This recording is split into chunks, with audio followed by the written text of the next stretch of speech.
I'm Christina Kahn. And I'm Leela Hilton. And this is Burn Before Reading, a podcast about literature. Woo! Hey, Tina, is the video recording? Yeah, it's been recording. Okay. I didn't stop anything. Got it. Just making sure. Here we are to discuss the terrible writing we did when we were younger and to touch on some cringy literary topics right along the way. And nostalgia. I've been getting it really good for the past few ones. I like when you change it up. So it's slash what like I mean by that is improvise. forget. Yeah. I like when you improvise. I like when you say it wrong. Oh, okay, great. It's like we don't. This isn't pre-recorded, guys. Like our intro is different every week. This is real. It's raw. It's raw. No, it's not. Raw's a different file. Oh yeah. I export the raw file to go with the video. Yeah, you're welcome. And I'm just saying you're welcome. And on behalf of Tina, you're welcome.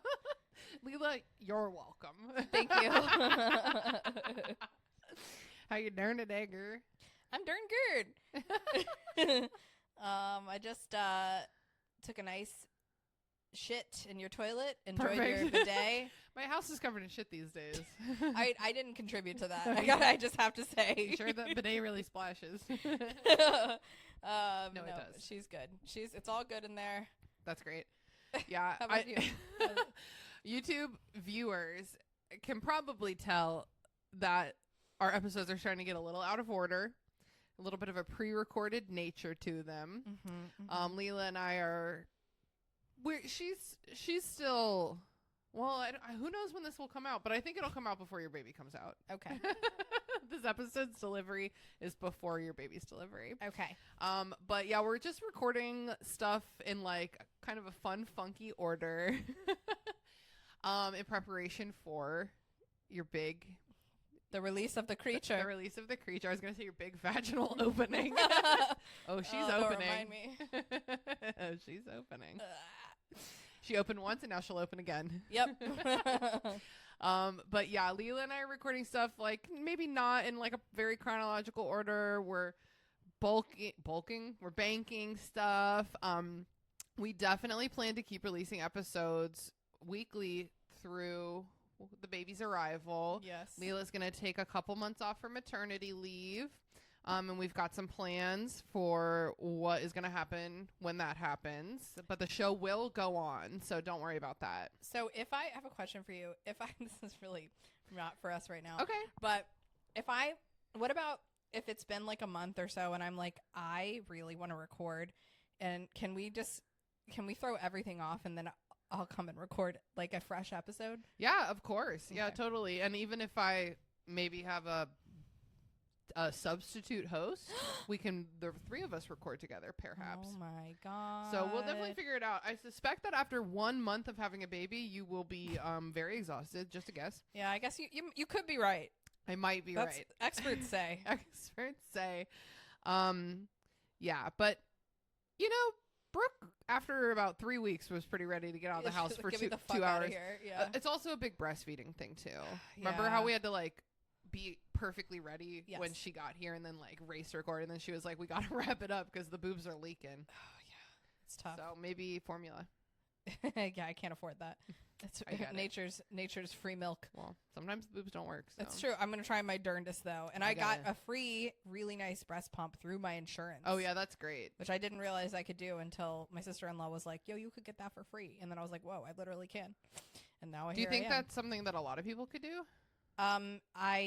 If you have insurance, my insurance isn't even great. That's what I meant. If you have insurance. Should we be recommending that expecting parents check that out? 100%, because my insurance isn't even like, my insurance is fine, but it's not like, for example, Brooke, her husband is in the military. She has TRICARE military insurance. That shit covers everything. That shit will cover the birth of every baby she has. Yeah. 100%. I don't have as good insurance. I've got like a Blue Cross Blue Shield that my work get through my work. It's like fine. Yeah. And they still paid 100%. So I think basically what it also comes down to, like, really it's something that every woman needs.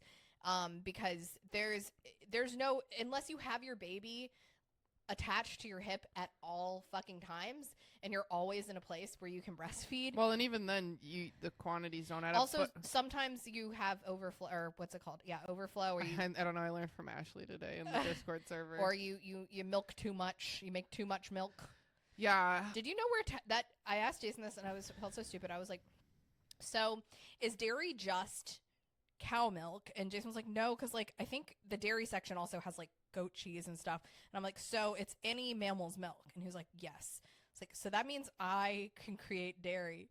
I'm a dairy animal. I think you can make like breast milk, cheese, and butter. That's maybe. insane. Maybe I'm wrong. Dairy. I think dairy is one of those definitions where it's like, if you're lactose intolerant, there's still some dairy you can have, but like Okay. there, you know what I mean? Yeah. Like not all dairy has lactose, but it Oh, kind of just depends yeah. on the context what means dairy. Yeah. At the grocery store, dairy does not mean breast milk, No, it does not. but I do this thing where I also add eggs to dairy, which isn't right. I think about that sometimes too. It's an animal product that isn't meat, so Yeah. that's dairy. So yeah, if YouTube viewers especially are going to be noticing some chaotic stomach things. Perhaps after Leela has gone on maternity leave, you will hear an episode with her in it, and she will still be not that pregnant. Like, just don't worry about it. Yeah. But we will be mostly releasing our episodes mostly in chronological order, recorded near when they release, because I think that makes for like a much better podcast when we're Yes. talking about things that are like happening right now. Yeah, we try to be as timely as we can. Yeah. Oh, and if you're listening to this in June, these are all pre-recorded because I'm moving in June. So Yes. So anyway, just wanted to let everyone know. I should probably cut this and put this on an episode way earlier than this one, because we're on like insert your own title like 6 or 7 right now. Yeah, so hopefully you guys have figured it out by now, but in case you're confused, here we are. We're inserting our own title here. Yep. Okay, so I asked in our last insert episode, which has not come out yet, if people, and we still need to do our cringe, so let's not forget to go back.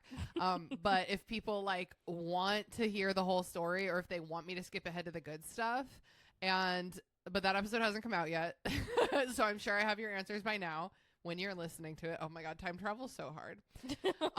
And then It really is. so then just today before we started recording, I asked in the Discord server. So far, only our friend Phil has asked, and he is one of the nicest people in the world, because he said, cut the bullshit, and like by saying, well, historically, Tina, I know that you have preferred to cut the bullshit. And I'm like, that's such a nice way to say cut the bullshit. So I was skimming through the next couple dozen pages of Insert Your Own Title here. Here's the problem with this book. Nothing happens. Yeah, you're trying to really look for those big plot points, and they're not there. They're not there. So maybe we'll skip some boring paragraphs, but Okay. I think what I need to do is sit down with this maybe and like find the things. I don't know. I don't know. But- I mean, I've been having fun every. I have fun too, I- but that I hope our listeners also are having fun. I think that, yeah, our listeners having fun is as important as us having fun. Yes. They're equally important. So when the last Insert Your Own Title Here episode came out, if you emailed us begging us to skip the bullshit, I have not received that yet, and I'm so sorry. Yeah, sorry. We promise we value you. We value you. Yeah. Leela, what's cringing you out? Today I made myself a snacky lunch of a full veggie tray, that you get from the store. I love those. I'll just eat a whole one. Dude, I'm really coming to terms with like buying pre-cut, pre-washed. Like, yeah. I don't always do it, and like especially since I work from home and I'm like a high energy girl, when I can cut and wash my own stuff, I do, because it is like always less packaging. It's usually cheaper. But like I just bought this like mixed tub of grapes that are all degraped and they're in a plastic, and I'm like, dang, this is the easiest way to eat grapes. It's pretty amazing. I typically, when I have access to a kitchen, will just buy the veggies I like to dip into things and then cut them up myself, for sure. But I don't. So I have been really enjoying these little the little veggie trays that people bring to parties that no one eats but me. I love those Whatever. things. It's important to have a veggie. So I ate a full one of those with some ranch, and then I also had an apple cut up with some peanut butter on the other side. I think you guys can see where this is going. My friend Rachel did not see where this is going, and she thought this story ended with me shitting my pants. That has nothing to do with I was like, your why? setup. You texted and you were like, yeah, you said the exact same setup, and Rachel was like, she must have shit in her pants. I was like, Rachel, no, I told you one time. And she was like, we can handle anything. Am I right, moms? And I was like, should I tell her that I shit my pants before I was pregnant? Let's just keep that one under wraps. But you all know now. Keep it under wraps by blasting it to the entire internet. But I dipped a Honey Crisp, like a sweet apple, into with like a very generous amount of Hidden Valley Ranch. I wonder, but was it good though? No, it was really bad. It was a like jump scare. It was so I bad. feel like that could be good. Maybe. No? Maybe that's the type of thing that like like pregnant ladies you'd think they would like, right? Like peanut butter and pickles. Like, Ew. I don't know. That's just texturally horrible. Yeah, I don't Now, know. the sad thing is, if you had gone the opposite way, that's a normal delicious Me too. snack. I'm like, you could dip a baby carrot in there. Honestly, even broccoli and like it would be fine. you'd be fine. Yeah, You'd be like, that ain't right. But instead, it was a sweet and savory jump scare. ugh. I can't glom for ranch like that. I know. It's what I really prefer, again, when I have a kitchen, is I like to make like a thick, like high protein buffalo dip. Yeah. Oh yeah. Oh and god. that's really so good. tasty. I think we're gonna make some for our little party this weekend. Ooh, okay. That sounds fun. Yeah. Yeah. Anyway, so that was my cringe. That's a good cringe. I mean, that's just like your whole. I like a cringe where it's like, and then my whole body literally cringed. Yeah, it was a literal cringe. My cringe this week. I had one before we started recording, and now I lost it. So I'll say a different one. Okay. Well, maybe I'll say this one. I think this has probably come up on the show, but I'll state it clearly. It's related to yours. I have a bit of a phobia of condiments. Yes. That sounds so stupid.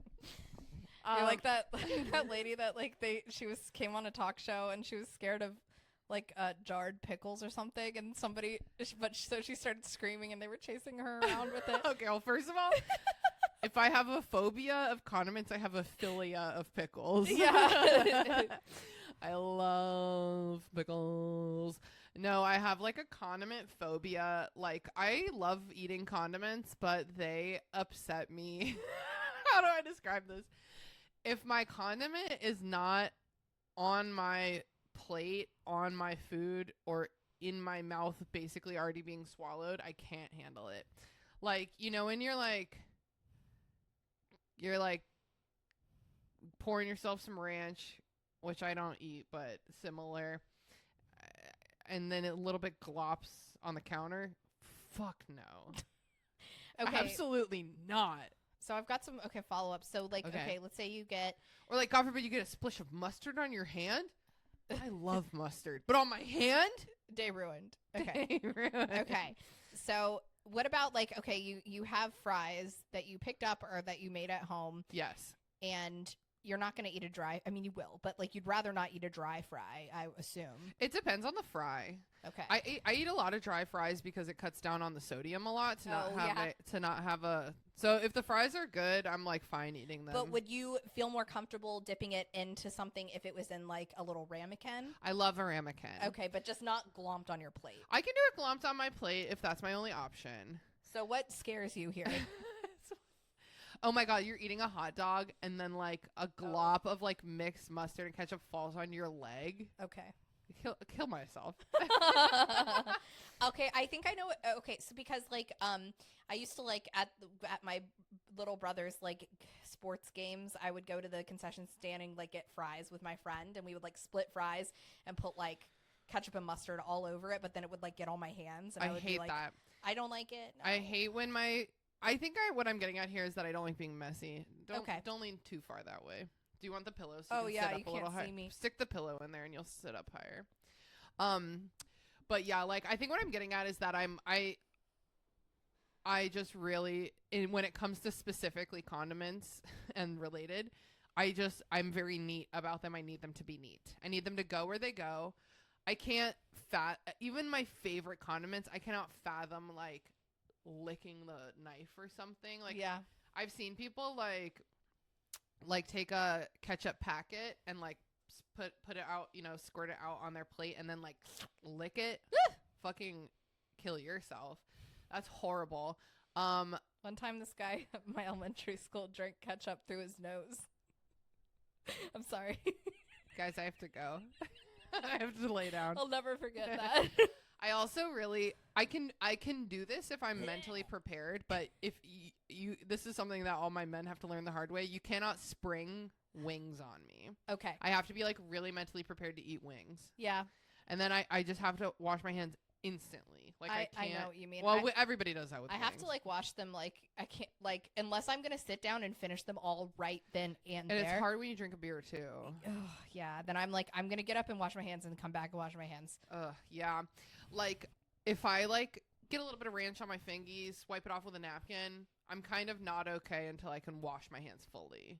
I'm even like that if I go somewhere and like get a burger and then I'm like gonna go somewhere else after. I like gotta go to the bathroom and like wash my burger hands. Definitely gotta. Yeah. So like condiments in general, I'm just like not well. Okay. And like I'm a big like light condiment girl. Like I love just like the lightest touch. I don't want anything glopping. I don't like glopping. Just like a kiss of mustard. A kiss of mustard. And I love mustard. Yeah, mustard's great. If I have like really good like stone ground mustard and like a fucking like Bavarian pretzel, I'm like mountaining that stone ground mustard onto my what pretzel. if it glops, If Tina? it glops, I'm out of there. She's out. I have to leave. No, that would be so crazy. I'm grown. I'm fine. But I do think I have just like I'm like a really neat eater. Like I have this memory. And my mom would love to tell you more in her laughing motherly way. But like I used to trip really hard when my hands got sticky when I was a kid eating, which all kids' hands get sticky when they eat. Yes. And I would like, if I could feel sticky on my fork, I would like literally start losing my mind instantly. And my mom would take a napkin and like wrap it around the handle. She was like, now it can't get sticky. It's always clean. And yeah. Genius. My niece Charlie May is like that. If her hands get any sticky on them, or if she's eating she's something. Fucking 3, dude. I know. It's so hard to be 3. Like, bitch, you are sticky. Messy-phobe, Or then she'll like, or it's like she's eating something and there's like she's eating fruit and there's like a weird piece that she doesn't like. She'll be like, "Mama." Yeah. And, like make mom you get have it off to her hands. take it away. Take this away from me. Mama. So funny. I cannot eat with this on my plate. It's like, okay. Or if she wants more of something, she'll make eye contact with you and go, okay. I'm like, Charlie. Teach her the sign language. Paul from a young age knew what is it like? More like this? More, yeah. I was going to do this and then I was like, I think that's something else. I'm not in the microphone. This is the friends fuck you. Oh, yes. Yes. Anyway. Did you? Yeah. We both had condiment cringes. Oh my God, we did. Well, wow. I forgot mine, so I just... You were inspired. I piled on, yeah. Okay. Guess what, guys? Today we're doing Insert Your Own Title here Part 6. 6. Oh my gosh. It's the never-ending story. Oh my God. And I think I might have made that joke with Jazz's confessions as well, yeah. Our friend Jay recently in the Discord was like, oh my God, I just got to the end of Jazz's confessions. It's the end of an era. Just wait until you get to Insert Your Own Title here, Jay. Doesn't Jazz's confessions just kind of end like you just stopped writing it? Yeah, this one might too. I don't know. But this one is almost 300 pages long, so the odds are good that I maybe did finish it. Okay. And God only knows how this... It probably ends with me and Ethan getting together, which is like not satisfying because he was gay. And we're still friends, though. Maybe you guys even kissed. Maybe you kissed. A kiss. Yeah,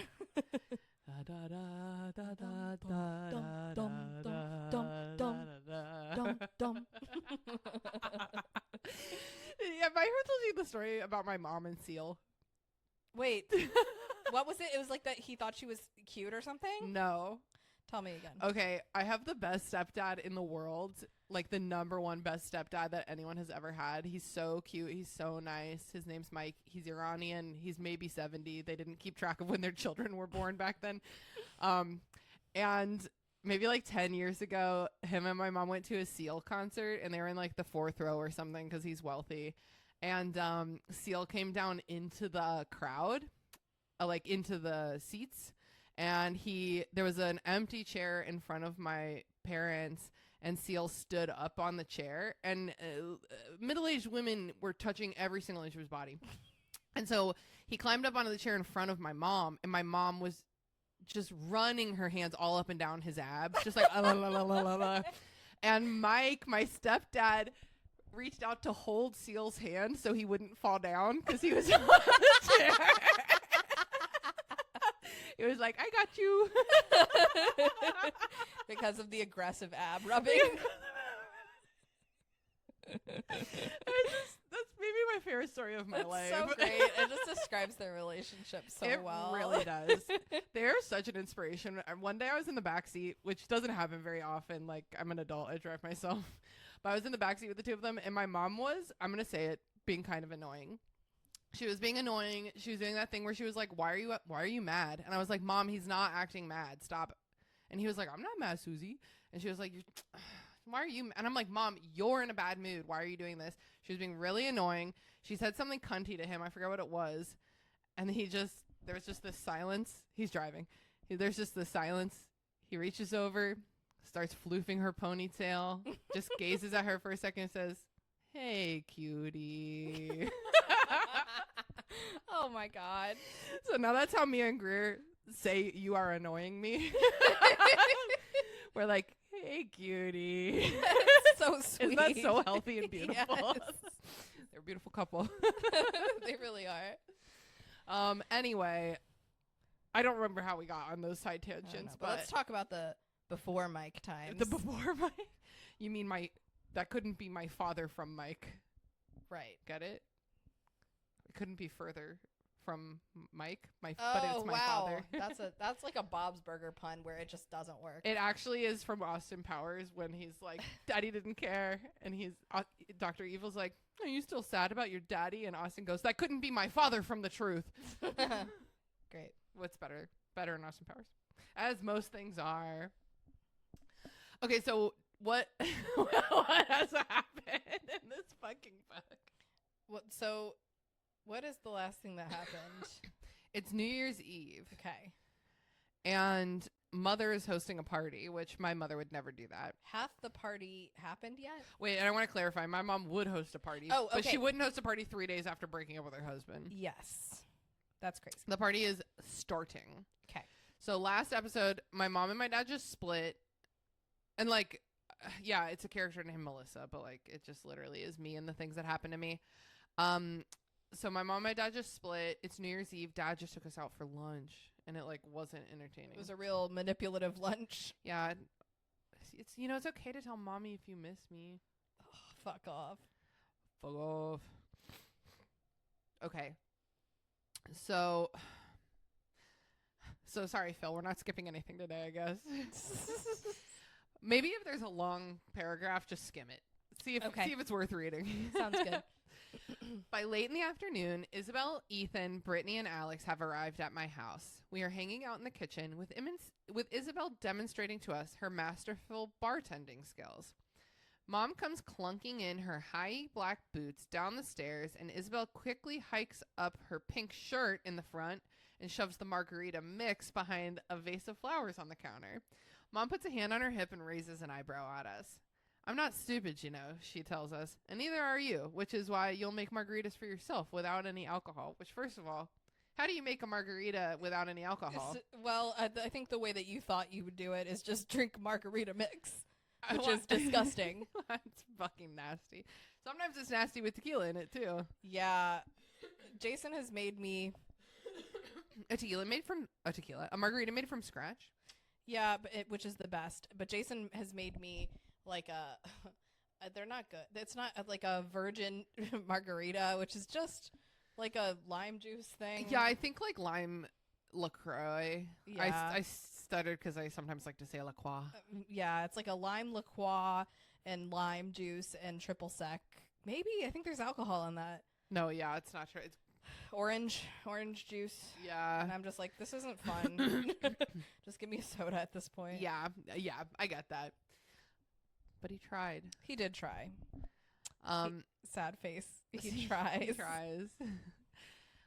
I didn't actually want a margarita, Mrs. Cohen, Isabel says, staring embarrassedly at the impeccably polished floor, but grinning faintly. We couldn't find the tequila anyway, I enlightened Mom. Not that we were looking for it or anything, Ethan guarantees her. He's always been a bit of a mama's boy. My own mama, I guess. Did you move it from the pantry? I ask. It's all over at the bar, Mom says, and I've employed Mary Kay, who happens to be 22, a whole year above the legal drinking age, as bartender for tonight, so don't get any ideas.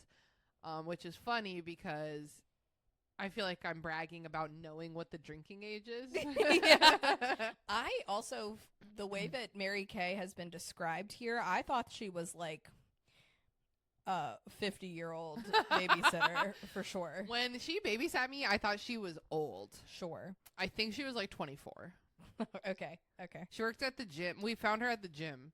She works in the gym daycare center. Okay. And my mom was like, do you want a daycare at home? For more money. And she did. I wonder how much she got paid. Yeah. My parents had money. And it was 3 kids. And were we annoying? Was she good at it? I don't remember. I don't know. I bet your mom doesn't remember either. Parents don't know. No. I think about that all the time because, like, when I go babysit, I'm like, hey, what's up? And the parents are like, we're getting out of here. And then all of the nice, fun stuff I do is when they are not present. And I'm like, you're just taking it on my word and your 5-year-old's word Yeah. that everything is cool here. Yeah. I guess you trust me. I'm very trustworthy. Mom leaves, muttering under her breath, stupid law anyways. Kids are going to drink no matter what you do. Isabel True. lets out a breath and lets her shirt fall into its natural position. Why she's like, oh no, my tits. I don't know. It said she because I thought she was hiking up her skirt. No, her shirt to hide an alcohol underneath, but no, she just hiked it up to hide her boobs, which everyone has. Can't let anyone know. Everyone has boobs. Yeah. Penny has 6 of them, right, Penny? Brag. She's sleeping. Ethan lets out a chuckle. You got busted, Bella. Your turn. It's busted Bella. It's at the top. Top of the page. Oh. Top of the page to ya. I wasn't actually making anything, Isabel defends herself. I was just pretending. Y'all can't get drunk off margarita mix. You can't, Alex said. That's like not an appropriate time to say y'all. Yeah, I think it's like you, the nebulous you, can't get drunk off of it. it's you were trying to be cool with it. I would southern. Y'all was not part of my lexicon at the time. You can't, Alex said. Hippie and me tried it once. We stare at hippie, which is a replacement for a slur. I think Yeah. you guys can figure out what Yeah. it is. It also ends with E. Yep. We stare at him for a moment. Then he clears his throat. Where's Mallory? He wonders aloud, drastically changing the subject. As if it were orchestrated, the phone rings and Mr. Robinson's name flashes on the caller ID. Do you remember that? How anytime your friends called, it would say their dad's name? Yeah. Maybe their mom sometimes, but mostly dads. Mine to this day, I think, still says my dad's work because he always has gotten a deal for all of our phones through his work. So it's like Strauss, Itzkowitz, and Oh, yeah, you're still on his plan. Yeah. Dude, that's awesome. I'm holding out as long as I can, baby. I know. I remember there was like 10 straight years because my parents kicked me out. My dad kicked me off his phone plan when I was like 23. But there was like 10 straight years where every time I called my grandma, she would answer, Stave? And I'd be like, no, Dee Dee, Dad doesn't really call you, remember? It's not his mom, just to be clear. But I'd be like, just remember that it says Steve when I call. Yeah. That's me, though. That's me. Hello, Steve. Is everything okay? Steven? I click on the phone. It's Mallory, I tell everyone. Whoa, Ethan cries. That was some awesome super telepathic skilled I just used, huh? I think it would actually be telekinesis, Ethan. It would not. Brittany corrects him. No, it wouldn't. No, is that not moving things? Yes. Okay. Did I get it wrong, or am I trying to say something about Brittany? I don't know. Or like you did the tele confuse you. Surely I think you were smart on that. I don't know, man. Ignoring them, I turn on the phone and hold it up to my ear. Hey, Mallory. Is this Melissa? The voice is too deep to be Mallory's. Mrs. Robinson? I ask. Don't forget they're Australian. Oh shit, I forgot that's the. Is this Melissa? Nope. Yes. Yeah. No, what? No, this is Jane, Mallory's sister. I covered the speaker with my hand and hissed to my friends. Jane effing Robinson is on the phone for me. Effing. My dad said effing a lot when I was a kid. Oh, okay. Like, Dad, you say fuck also, we know. We know. Run away, Ethan jokes. Isabel widens her eyes at me. Why is she calling? Oh, right. I turn back to the phone. Yeah, Jane, sorry, what? That's so stupid. The way this is spaced out is crazy. I think it's because you do one of these. It's justified. It says Jane heaves a dramatic. Oh Lord, this is all hyphenated, okay? Oh Lord, these sophomoric children are too much of a bother. Sigh. Okay, so we're sophomores. Look at what this looks like. Oh yeah, okay, because like it's because of that. The whole hyphen went on like the next line, so there's a line that just says Jane heaves dramatic. So stupid. Melissa, please try to focus on my words. Wait, that's so funny for some reason. She's like, I know it's asking a lot. Please I try. need you to look at me. I cover the receiver. She's telling me to focus on her words or something. That's pretty funny. Well, do it, Brittany suggests. I'm focusing, Jane. I tell her. She can't do anything without her friends being like, yes, yeah, good. You should do that. Good, Jane says. How do you do Australian? That's fine. Good is like the same, I think. I'm calling to inform you that Mallory will not be coming to your mother's little party tonight. Party! I like this show called Mythic Quest, and there is a New Zealand character, not Australian character. She designs a video game. Maybe I even said this already. Because it's one of my favorite things to say. But she has this, this update to her video game that she's calling Dinner Party. But, no one else is excited about it because it's boring and they all just want to fight. It's like World of Warcraft. And they're like, who cares about Dinner Party? So she's always, being like, Dinner Party! To try to make people excited about it. Your mother's little party tonight.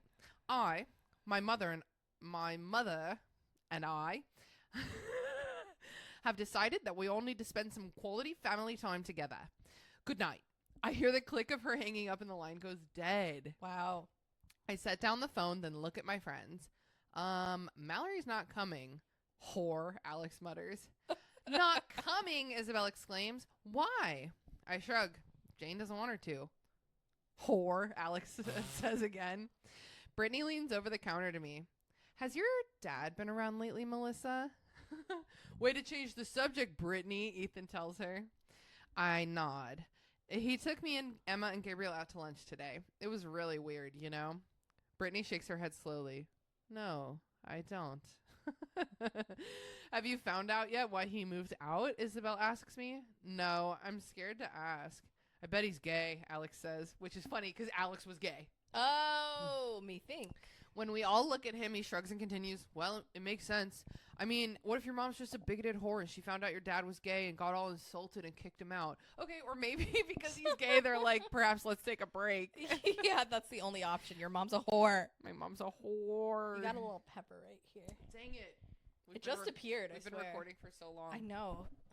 It just, jumped out of your gums, I think. That's my spot. No, it's on. I saw it moved around. There was two. Oh, you got it.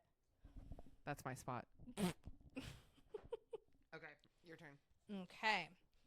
Shut up, Alejandro, Ethan tells him. Mom's friends start arriving after dinner. Isabel and I are coerced into carrying platters of stuffed mushrooms and such around the house. Is this a skippable paragraph? Is this a skippable page? Okay, let's see. Yeah, I think so. Okay. Yep. Okay, none of this matters. Okay, none of this matters. Oh my god. It's like party stuff. Some of these are dad's friends too. Why aren't they asking where he is? Okay, that's nothing. Oh my god, this is so much. Olivia, my brother's girlfriend. Okay. Let's skip to the phone ring. Okay, so the party's in full swing. Okay. A lot of grown-ups, and my friends and I are expected to serve. Yeah, apparently so. My friends and I are expected to serve. Did that happen? No. No. Okay. No. Like you would be bad at it. I know. It's like I'm writing the story and I'm like, my life is exactly the way I described, except what if it was like so much sadder and harder It's and more like beautiful? hard because I've had to go through something. I had to serve one party's crudités, not crudités. What's the word? Appetizers, but like in a French way. Oh, amuse-bouche. I had to serve one party in my 7,000 square foot house. It was really hard. And it was really hard. The phone rings. I reach for it, certain that no one else will pay attention to it. I know I won't even be able to hear even a bit of any potential conversation in my loud house. Okay, so, well, cordless phones had been invented by then. Go somewhere else. So I carry the ringing phone downstairs into the I'm guest a room. genius. You are. You're like telekinetic or something.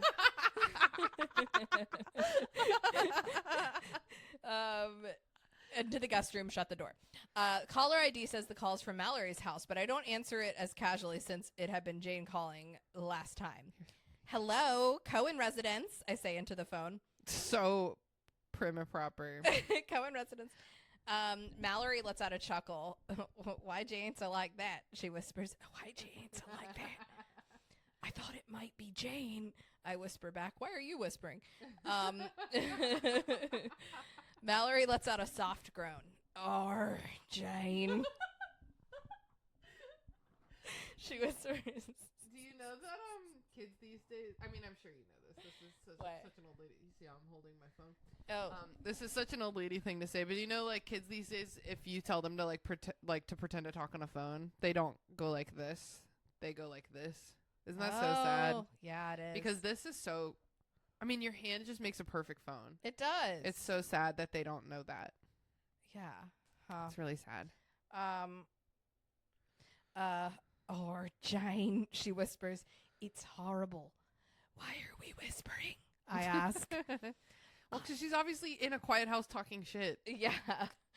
I don't want Jane to hear me. Why? Are you hiding from her? Mallory is silent for a moment, and then she says, oh, whoops. I nodded. Oh, okay. Oh, whoops. I nodded. But I forgot we were on the phone. That's pretty good. I love your Australian. Oh, whoops. Yes, I am hiding from her. Tonight is just ghastly.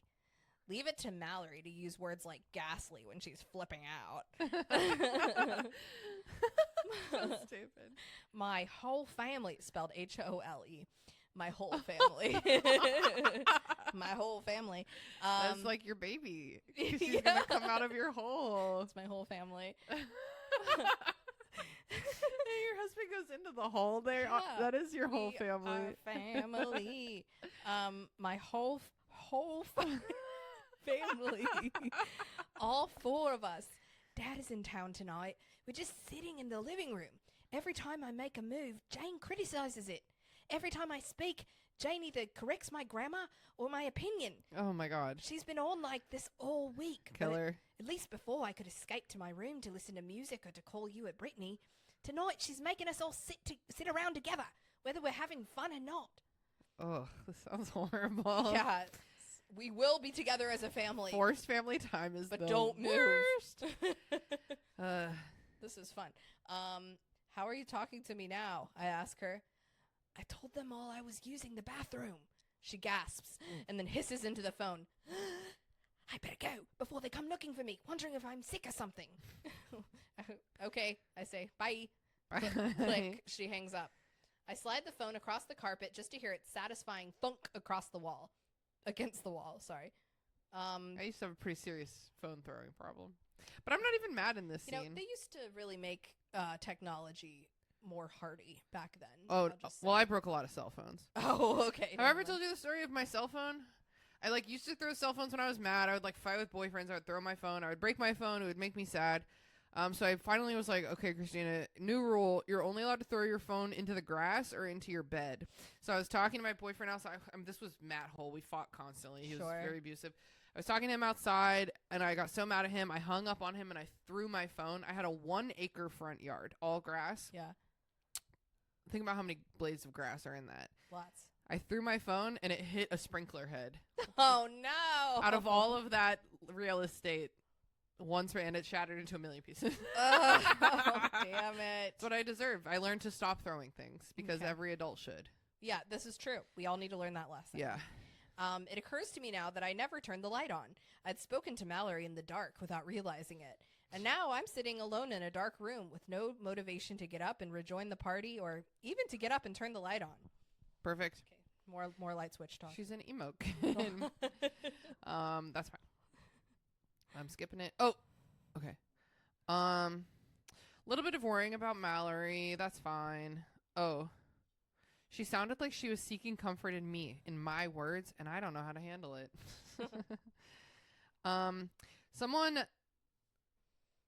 Someone knocks lightly on the door. I sit up abruptly as the door opens, and Ethan enters. There you are, Lissa. I've been looking everywhere for you. Isabel said she hadn't seen you in a while. He pauses to look me over and says, "What's wrong?" Ethan comes to sit next to me on the dark floor. He puts his arm around my shoulders, looking worriedly into my face. I shake my head and say, "Nothing." "Nothing?" Ethan always knows. I tell him Mallory called me. She tells him about it. Excuse me.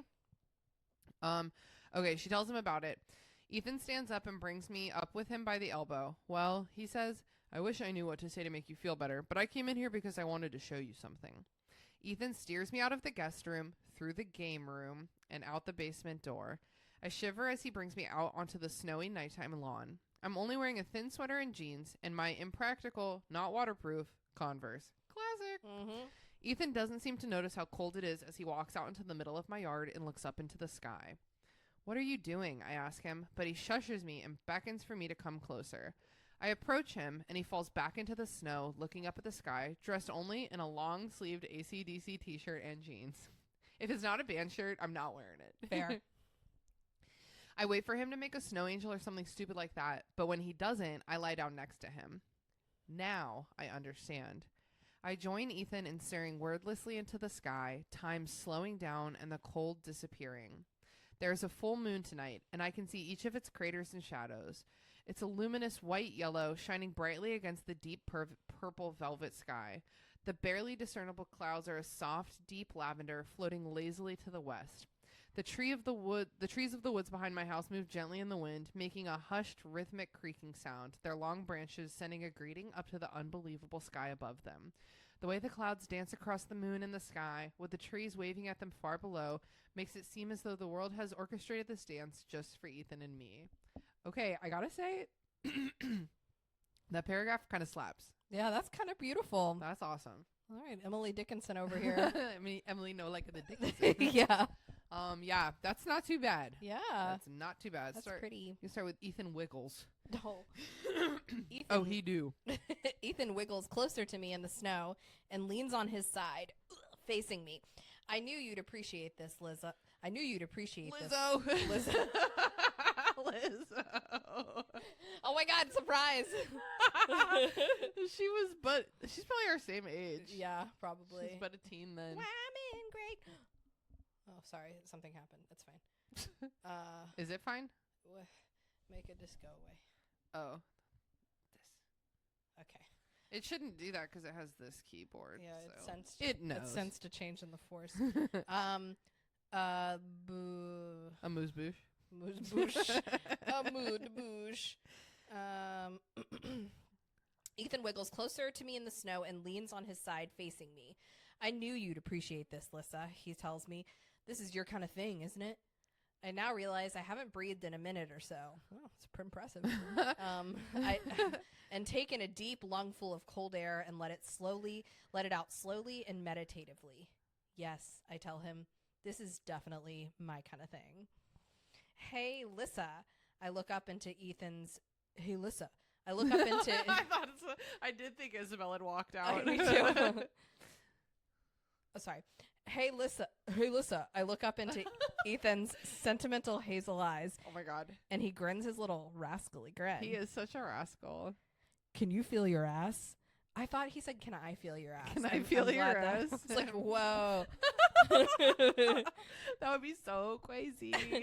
Can you feel your ass? He asks me, completely ruining the mood. I let out a giggle because I can't feel mine. I am at Oh, last Ethan. aware of the freezing wet I am laying in.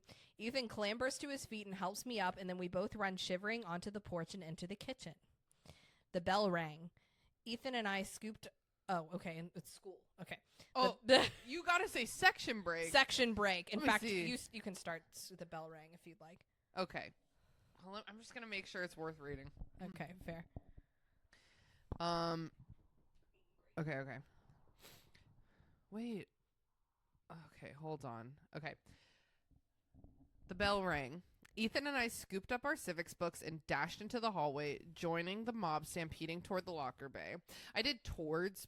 This doesn't matter at all, but towards and like forwards and onwards with an S is the British way. Oh, I wonder sometimes. Yeah, if it shouldn't have any S's. Does not matter. Does not matter at all. Okay. I walked with him to his locker where he unceremoniously shoved his civics book to the back. Jesus, he said, I hate civics. 6th grade was American history. Cool. 8th grade is world history. Awesome. Why the hell did they have to stick us poor 7th graders with civics? Civics is very important. Granted, I hated that class. Yeah, for sure. Because God hates you, I said nonchalantly. That must be it. Ethan slammed his locker, and he and I began to make our way into the band room. We passed Alex as he was coming out of the chorus room. Hey guys, he said to us. What are you doing in there? I asked him. Alex shrugged. Roxanne has chorus next period. Okay. Now, not that anyone cares, but remember when we introduced the character Hippie? And I yes. said that this was Alex's off and on girlfriend, a sporty, bless you, a sporty girl that I was jealous of. Yeah.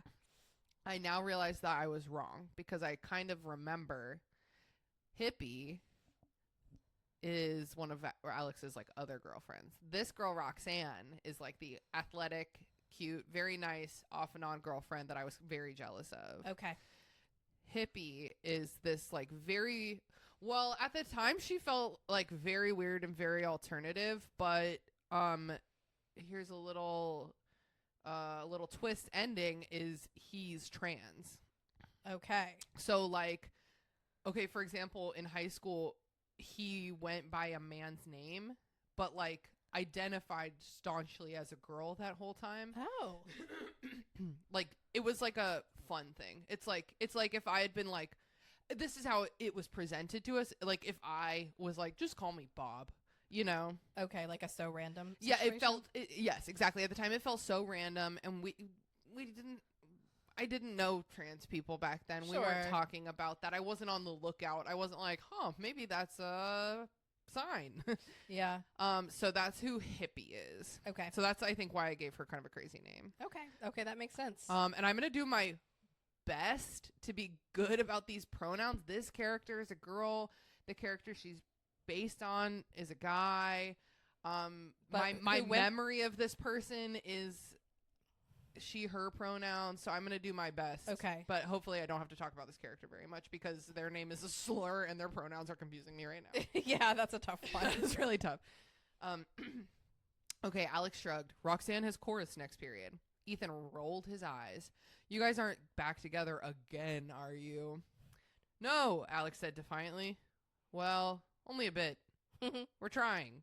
And if you guys get in the way again, you whores, I swear to God, I'll probably just throw a water bottle at you or something. Whatever, I said. Would you believe I said whatever? Whatever. Ethan and I went ahead to the band lockers. What pieces are we doing today? I asked him as I pulled my flute from my locker, a few feet from where he was putting together his trumpet. Ethan said, thinking, Minuet and the Russian Dance, I think. Don't know if those are real songs. Sound kind of fake. I put my empty flute case back into my locker and held the instrument up to my lips. Quietly, so as to not disturb our Nazi band director, I played a scale to warm up. I think that a better word would have been fascist, but I did not know that word then. Sure. Ethan did the same with his trumpet, and then he and I ventured out into the band room. The band room was always chaos. Oh, I know what's happening in this scene. The band room was always chaos right up until the director entered the room every day, exactly 15 seconds before the bell rang. The tubas were in the back, seeing who could make the best fart imitation noise. The 6th grade flutes were sword fighting. Not good. Those are expensive instruments. Oh, God, yeah. The scholarly first row clarinets were practicing their high-noted solos. I settled into my first row seat, and Ethan came to sit next to me until the bell rang.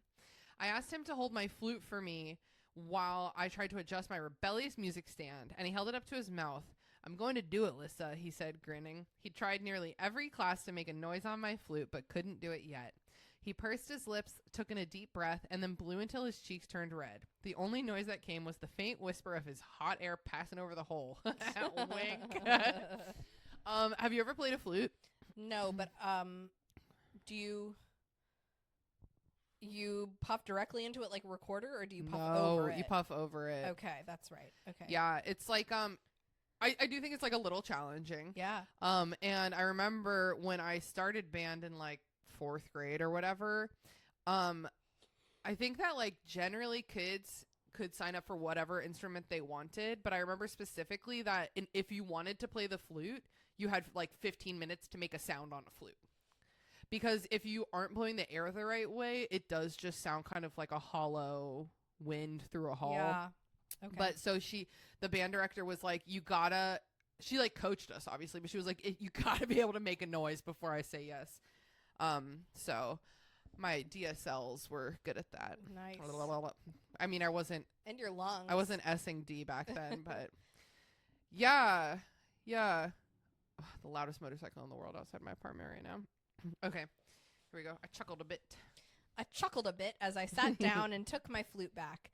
Ethan scowled at me, but all expression left his face the moment Freddie Thomas dashed by, clenching the neck of his... That's my friend David Thomas. Okay, yeah. Tuba player. Clenching the neck of his baritone saxophone with one hand and a pale lavender flip-flop in the other. Instantly following Freddie, a girl I'd never seen before sailed past. Make sure you do the accent. Spoilers, make sure you do the accent. Oh, I see. Okay. Grabbing for the neck strap of Freddie's baritone sax, which was flying behind him. This is really funny. It's very visual. Yes. She missed and then stopped in the middle of the director's podium with her hands on her hips. Freddie Thomas, she cried with a strong Australian accent. Why are there so many Australians at your school? This is the same Australian. This is a still it's a flashback. Oh, okay. I was going to say, I feel like I need to say, and this is a flashback now. Oh, yeah. Strong Australian accent, demanding the whole band's attention.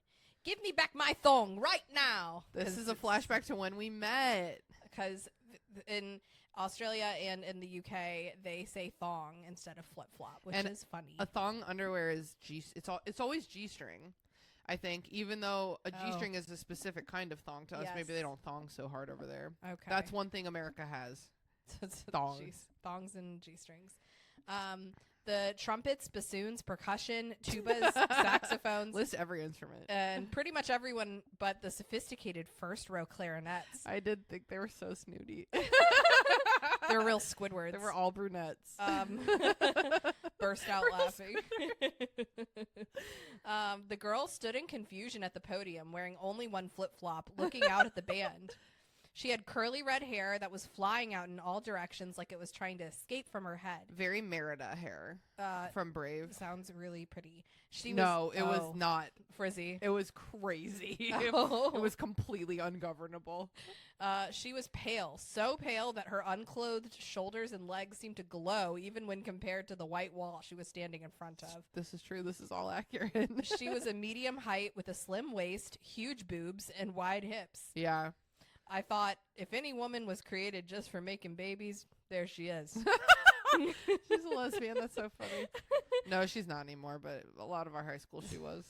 Her features were sharp and distinct, and she had freckles everywhere, from her face to her exposed shoulders to her unclad shins. Freddie chucked the flip-flop at the girl, and it hit her on the leg. I never touched any thong of yours, Aussie.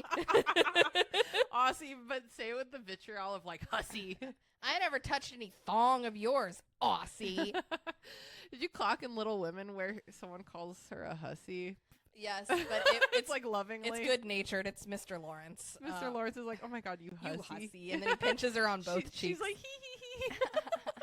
Hussy feels so mean. I know. It must be a different context that I don't know. Surely.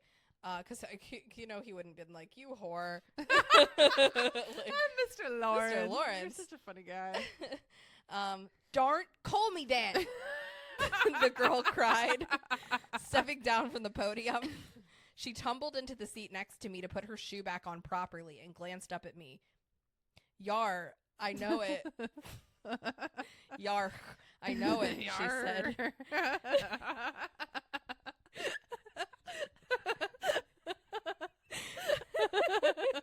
I thought I'd seen the last of Yarh. I was wrong. I just wrote it the way I heard it. I just think you're wrong.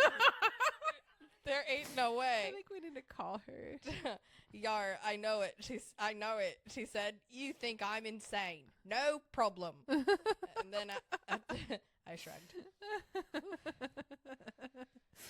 I shrugged. Just makes you all the more intriguing. The girl perked up. Oh? Well, I just moved here from Australia. There's an R on it. No. Australia. Yes, because my daddy is working here for a bit. I've actually lived here my whole life. I've actually lived there my whole Makes life. more sense. So, Yarh, I have a bit of an accent. But it's, Yarh, I have a bit of an accent. but it's not ridiculous or anything. I mean, I can understand your accent, so I'm sure you can understand mine, okay? Don't tell me otherwise. And thong, doesn't that mean G-string or something here? Ethan and I nodded together, stifling laughter. Shit, the girl muttered to herself, sinking back in the chair.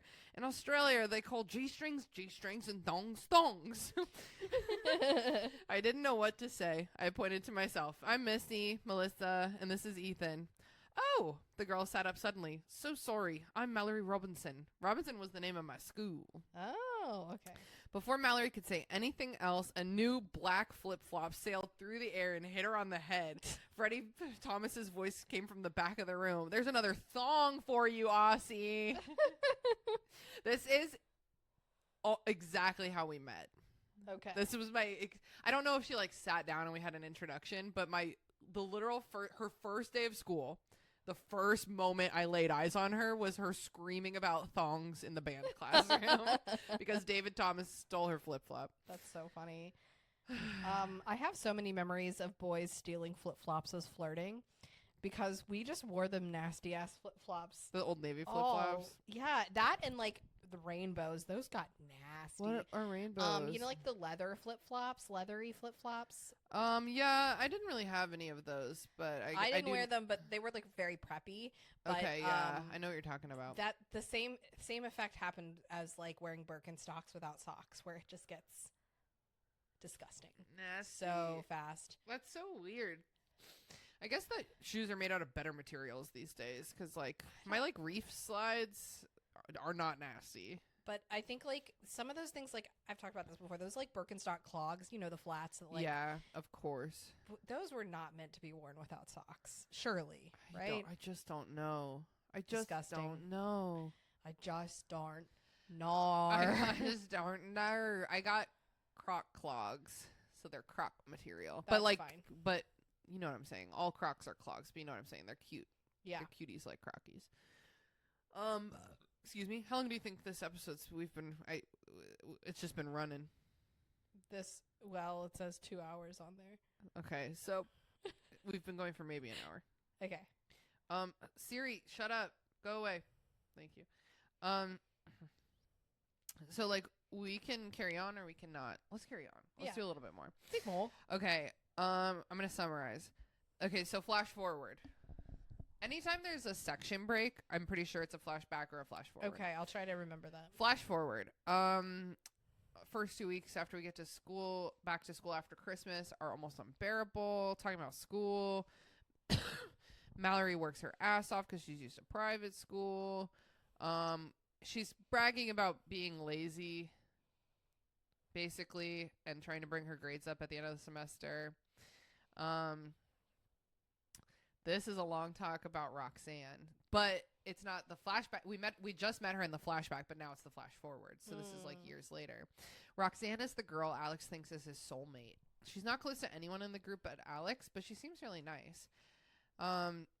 Roxanne and Alex have dated on and off around his relationship with Hippie since the beginning of middle school, and they've never managed to stay together for more than a few weeks. I don't understand it. It's because I'm pretty sure they're both gay. I don't know anything about Roxanne these days, but Alex, gay. That's just a friend, dude. In 7th grade, this is so funny. In 7th grade, Roxanne broke up with Alex because Hippie touched his manliness during lunch. That's a real 50 Shades of Grey kind of phrasing. She touched his manliness. I said somehow, is it worse or better than manhood? Manliness. I like it better. They're both bad. Yeah. In 8th grade, Alex broke up with Roxanne because she seemed to be head over heels in love with a sophomore in the drama program. In 9th grade, Roxanne broke up with Alex because Hippie threatened to rip the poor girl limb from limb if she ever touched Alex, even after Alex had completely emancipated himself from Hippie. There was always something. Now they're not dating, but Alex had heard through the drama department grapevine that Alex was wanting him to ask her out again. I'm exhausted. So, I'm sorry. So, Alex was openly dating a trans girl? No. I have it wrong? So, yes. This character, Hippie, was female presenting in high school. Okay. Assigned female at birth, presenting female in high school. The only thing about this person is that they went by a man's name that seemed to be for so random reasons. Got it. Okay. The whole time I knew them, they identified as a female. They were very alt, like very edgy, Sure. but so now they are a trans man. Okay. Good for So them. no one was dating any trans Wow, people. in your my school friend is group. very open. No. Okay, so we hear that Roxanne wants Alex to ask him out again. How many times would this one be? I ask him. What? If you and Roxanne go out again, what number will this be? Or aren't you keeping track? Alex rolls his eyes and leans against the wall. This one would be our 12th try. Wow. That's too many. I look at him sympathetically. Alex, man, at some point you've got to realize that this is just way too much effort. What do you think? Agreed. So Agreed. maybe they think they're Ross and Rachel. Ugh. Ross Not a good. Ross and Gachel, more like. Oh. I made him Rachel. I like it. Too much effort, Alex echoes passionately. I really like her, Melissa. Nothing is too much effort. Okay. So That's- then maybe that's your answer. That's the most emotion I've ever known Alex to display. Oh, good for him. Look at it this way, Alex, I reason. If you and Roxanne go out, stay together through college, get married, have little Spanish-Polish babies, or so Okay. exotic. or whatever she is, and then she'll be sitting around one day and realize, what the hell? And then she'll run away and leave you with the kids, and then you'll bring all your kids to live with me, and then you'll spend the rest of your life trying to find her, not realizing that she's been sleeping with Wolf Mother. I take in a deep breath. The whole band? Do you know Wolf Mother? Woman, you're a woman, you're a woman. It's not as good when I don't know any of the words. There's a feeling of love when you're walking through me. It's You not see like- right through me. Well, it's not like got a feeling of love. It really wasn't. Wasn't it like a 70s or 80s band? No, they like kind of sounded like it, but they were releasing music when we were in high school. Okay. Well, all right. my friends and me and David Nick specifically were obsessed with them. Got it. I texted him the other day and I was like, "Oh my god, listening to Wolf Mother, thinking of you," and he was like, "Oh my god, I'm gonna listen to them right now." The whole band? Alex asks me. Yeah, all but the bassist. Not the bassist Such- again. The bassist's always catching strays. Not the bassist again. It's because David Nix was a bass player, and I think we just liked roasting him. Oh, okay. Whore, Alex utters. Wow, believe it or not, Alex utters whore. Can you believe it? And I can't tell whether he's talking about Roxanne or about me. I'm gonna say you. Yeah, let's just a guess. Oh no, there's German happening. Across the hall, You don't have to. I'm going to try my best. Mallory looks up suddenly from her German book.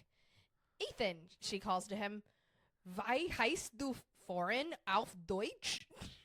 I don't know. That surely means how do you say foreign in German? Okay. Ethan looks up at her, frustrated to be taken away from his chemistry. Was? He asks her. Mallory sighs.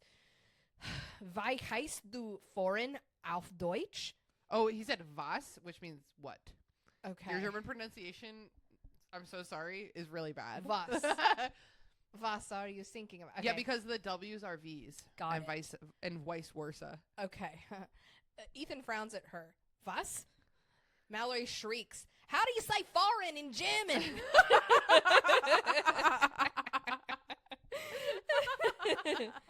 Ethan is startled by Mallory's shrill Australian tone of voice and flattens himself against the wall dramatically. Wait, that's pretty funny. That's pretty funny. I'm sorry, he cries. Foreign is ungerad Yeah? in Deutsch. No, it isn't. Mallory tells him, just as wired. Then why'd you ask? Ungerad, that's French, the way I'm saying that, is Gaston. is odd auf Deutsch. Mallory stands up and cries to the entire art department, most of which is filled with slow, quiet, artsy types. Ich kann nicht foreign auf Deutsch sagen. You see my last name in there? Yeah. Khan, yeah. If you Google my name, well, at least in 2008, the last time I tried this, if you Google my name, it brings up articles written in German about Christina Aguilera. Oh. That was before I did anything, though. Who so can Christina Khan? I can. What is that what it means? It Can? literally just means can. Yeah, Okay. like I can do that. Alex turns to me. Alex Alex turns to me as Mallory runs over to Brittany to inquire about the German. Neither one of us is in German at school, both of us preferring the more practical Spanish, which Alex already speaks at home. Okay, I fully believe all my friends took German in high school, and I still cannot believe that. Because that is not a useful language. All your friends took German? Really? Yes, all my friends took, it's happening right now. They all took German. I took Spanish. It's obviously, we both are big Spanish heads. Very practical language, Yeah. especially even more so where I grew up. There was a ton of immigrants there. Yeah. English is a Germanic language, which Yeah. means that our like grammatical structure is based in German, but in terms of vocabulary, learning a Romance language is way better for understanding English. So I support French also more than German, for sure. Yeah. If you want to speak German, you have to go to Germany. Other country, multiple countries speak French, and a lot of countries speak Spanish. Yeah, I was gonna say that's there's just not. There may be like, is there like an African country that speaks German? I don't know. Not that I can think of off the top of my head, but there is more than one that speaks French. Yes, and I know, and maybe in some parts of Switzerland they speak German, but that's like right Switzerland next door. is like the trifecta. It's like German, Italian. Italian, French. Okay. I think it's like depends on where you are. My brother Ryan, when he got to high school, took Japanese, which is also very useful, especially with his interests. I wish that I had could learn a whole nother alphabet like that. I probably could have back then, but it would be very hard for me. I now. did it. I got a pretty good. I started learning Japanese like through Duolingo a couple years ago. Really? Yeah, and it was hard as fuck, but they do teach you the alphabet. It's hard as fuck. Sounds really hard. But I was getting it slowly but surely. I can read sushi in Japanese in kanji characters now. Ooh, That's all that nice. matters. That if I'm in Japan, I can find where the sushi is. That's all that matters. Okay. Alex says that's what I call an Australian special feature. I do remember that. That was a diss. Whenever Mallory did anything weird, we'd be like, "It's an Australian special feature." Isabel closes her French book and walks over to our table. Bonjour, mes amis. Don't know if I pronounced that right. She says to us. Alex groans. What do you think he says next? Sacre bleu. Take one more guess. What do you think Whore. Alex he says? You whore. I don't know how to say some kind of put something. I don't know how to say whore in French. I only know Spanish. I only know Spanish. Spanish and English. So I said English. Hijo de puta. I think that's son of a bitch. Son of a bitch. You can just say puta also means whore. Okay. You whore. There's like 4 languages going on in my head right now, Isabel, and I only understand 2 of them, so shut up. Isabel gives Alex an apologetic look. Isabel gives Alex an apologetic look as she pulls herself up onto the table next to me. Sorry, y'all, she says. I was just studying French as though my life depended on it, so give me a teensy break, okay? Whatever, Alex mutters, accustomed to overbearing women. Just like, try and stop or I'm going to throw my water bottle at you. It's the second That threat. I remember that too. That was something we often said. But we didn't really carry water bottles back I was then. gonna say, maybe I'm like, what kind of water bottle would he even have had? I don't know, but he was an athlete, so it makes sense that maybe he specifically would have carried one. I don't know. My brother, for like during sports, they would have like these water bottles that were like plastic that had like really basic lid that you could just squeeze and it would like squirt the water. Yeah, those basic ones maybe. Yeah, maybe. Those just aren't a thing anymore, are they? We have a lot of water technology. Yeah. Everyone's very into water these days. Kids and water bottles is like a big thing in schools because, you know, they just like leave their shit everywhere. Yeah. Lost and found is just a mountain of water bottles. I've lost a water bottle or 2 in my day. A water bottle. Isabel abruptly leans over me and says to Alex, "Hey, Alejandro, I'm moving in 2 weeks. Did you know that?" Lila's not impressed. She's yawning. Sorry. I just already knew that. Alex Alex looks up at her, his horrified eyes shining underneath his long red-brown hair. He stands up slowly, shocked, and then grabs the table as if he's not sure he can handle his own weight. Update. This is the most emotion I've ever seen him display. Isabel shoots me a satisfied little grin that I can't bring myself to return as Alex stumbles over to her and sweeps her into a big, strong hug. Finally, after what seems like forever, he lets go and takes a step back, leaving Isabel looking slightly confused by his sudden outburst of feeling. Why? Alex asks her, finding his voice again. Is it because of him? Isabel nods. Do you remember him from Powerpuff Girls? I kind of didn't watch Powerpuff. Oh, really? I'm sorry. Do you know the like kind of like monster guy? He's like all red. He looks kind of like the devil. He looks kind of like Oh a yeah, crab. I've seen pictures. That's him. Oh, okay. What if it was him? Him? What if that's who's chasing Isabel? It's some gangly stalker. Some 18 and 1 day year old. Isabel nods. That son of a bitch, Alex grunts, cracking his knuckles automatically. I'll kick his ass, I swear to God. Okay, Alex. I turned a little anime there. Yeah, I'll you kick did. his ass, I swear to God. Alex weighed 110 pounds. Yeah. Alex. Isabel silences him. Don't get your panties in a bunch. There's nothing y'all can do. There's nothing anyone can do. Oh, no. Alex glares at Isabel, then jerks his head towards me. Am I the last person you decided to tell about this? No, Isabel says. The first. Well, the third. Yeah, that's a lie. Melissa seems to be fine with it all then. Yeah, really. Isabel rolls her eyes. Except her, stupid. Not the first. And I'm sure she told Ethan, right? I nod. Which means that since y'all know and Ethan knows, really, everyone's informed but poor Brittany and Mallory. Ethan looks up at Brittany, and Mallory, all working in a neat little row against the wall. All working in a neat little row against the wall. They're all sitting in a row. And her face falls significantly. She stands up, leans against the table for support, and calls across the art department, "Hey, Brittany, Mallory, y'all come here a sec." Mallory and Brittany look up from their textbooks, notice Alex and Isabel's grim expressions, and reluctantly abandon their work to come over to the table. Ethan follows them, intrigued. He and I stand to the side to let Isabel do her talking, but Alex is too caught up in his fury that he stays right smack in the middle of their group, sitting on the table. I think something about kicking his feet furiously under the table over and over is therapeutic for him or something. ADHD. Layla. Mallory and Brittany. Mallory and Brittany's reaction to Isabel's news is explosive. They shriek, they cry, they yell. Bell rings, and the 3 girls clutch each other for 5 more minutes. Ethan, Alex, and I stand watching as Frau Titskowski comes along to usher the girls to class. Frau Titsowski?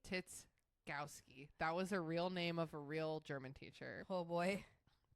She did have breasts. they were present.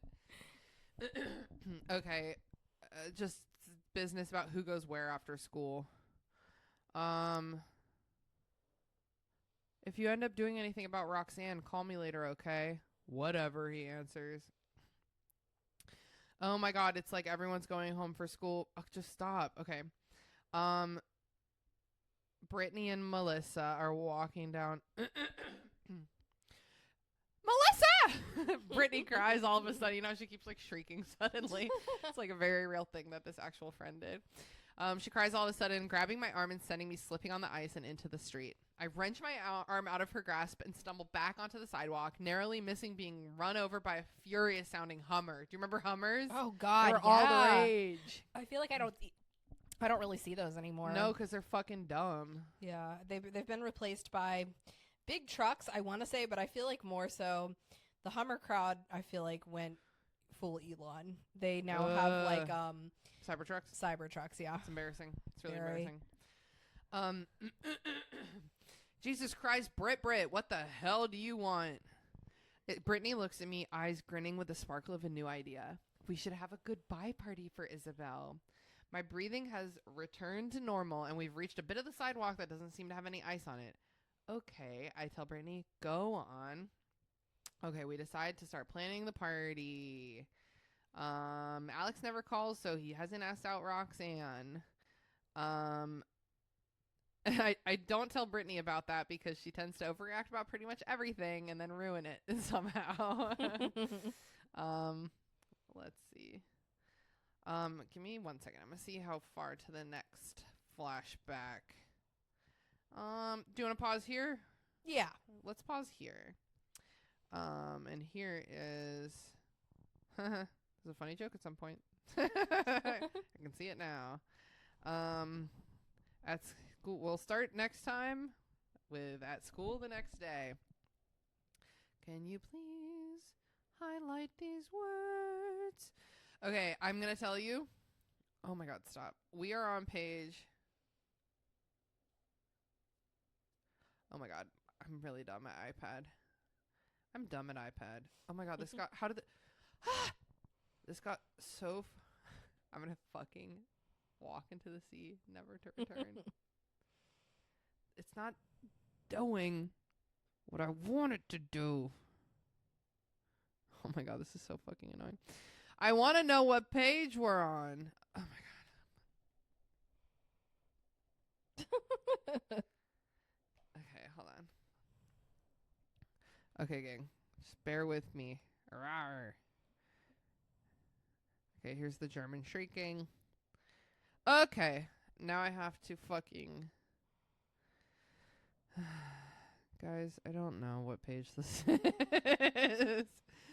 Oh my god, and it fucking skipped again. It looks like we're like a quarter of the way done. Oh wow. Okay. I know. Do you want to do 42 episodes about... I don't know. Wait, no, what? I'm really bad at math. It's only 28. No, okay. That is not good, but better. No, but better. Yeah. Maybe. We'll see. We'll see. We'll see how it goes. Do you think that this installment was horny, sad, or just plain bad? I'm gonna go just plain bad. Yeah. I don't think it was that bad, but it wasn't. That one paragraph was really good. There was a great paragraph. And I don't find this content wasn't really sad. No. Like previous content. And it still is not horny. Yeah. No, I wasn't horny at this time yet. I don't think. I like wished I was. Yeah. Sure. I was like, wouldn't I be such a cool girl if I was horny? Yeah. But no, definitely just plain bad. Okay. Yeah. All right. That's that. Well, that's it for burn after reading. Wait, burn before reading. Where am I? Where am I? That's it for burn before reading. Until next week, remember, your cringe is part of you. But only a telekinetic part of you. That's the stupidest part of this whole thing. Actually, it's this other wrong thing. Thanks for listening to Burn Before Reading. Created by me, Christina Kahn. Hosted and produced by Christina Kahn and me, Leela Hilton. Logo designed by Michael Hardison. Follow him on Instagram at RoyGBivRVA or check out his work at wildlingpress.com. Theme music by Sakura Wishes. Find me online at tbr.tinabereading on Instagram. Find me at Leals for Reals on Instagram. Join us on Patreon for access to our Discord server, monthly bonus episodes, and other fun stuff. Find video recordings of most of our episodes on YouTube at Burn Before Reading. Follow the podcast on Instagram at Burn Before Pod or email us at burnbeforepod@gmail.com. Thanks for listening, friends. See you next time.